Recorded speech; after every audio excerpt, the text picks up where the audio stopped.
kaibigan, mga taga-subaybay, sana po nasa mabuting kalagayan ang bawat isa sa atin sa mga oras na ito. Assalamualaikum warahmatullahi ta'ala wabarakatuhu sa lahat ng Muslim sa buong mundo. Gabayan nawa ang mga non-Muslim, sila na masigasig sa pagsaliksik ng kaalaman sa Islam. Amin ya Rabbil Alamin. Tingnan natin ang halaman na yan. Napakaganda. Napakaganda yung halaman na yan. Mga halaman, lahat ng nakapaligid sa atin, mga hayop, ilog, dagat, mga ulap, sabihin natin yung galaxy, yung universe, at isali na rin natin kung paano nilikha ni Allah subhanahu wa ta'ala ang tao na mula sa sperm at saka sperm cell, mula sa sperm cell at egg cell, kung paano mag-travel ang sperm cell papunta doon sa egg cell. Subhanallah. Kaya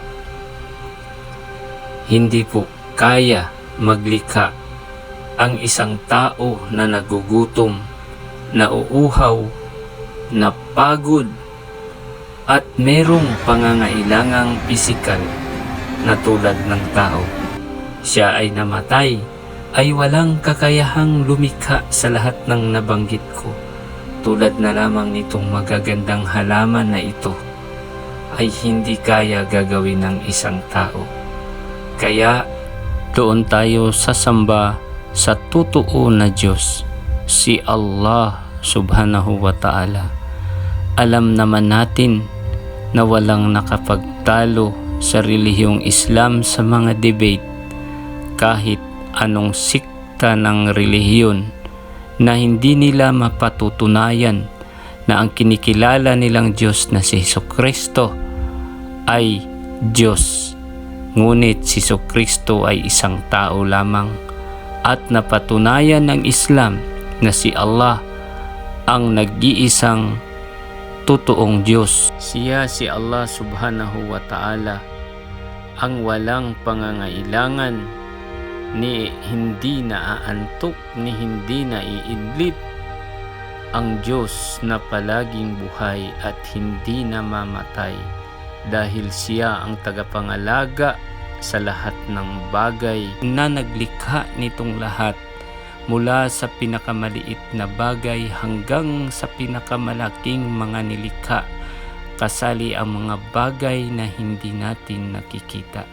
Kaya doon tayo sumamba kay Allah at doon tayo humingi ng tulong at gabay. Kaya patungkol sa relihiyon, inangkin ba ni Allah o ng Diyos ni Allah subhanahu wa ta'ala ang inyong relihiyon na kinabibilangan?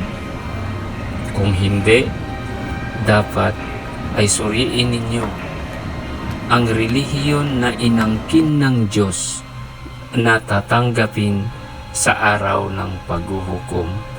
Dahil pag hindi ninyo ginamit ang inyong talino at ang pag-iisip, ay katiyakan na mapapako talaga kayo sa inyong relihiyon o mananatili sa inyong relihiyon na kinabibilangan.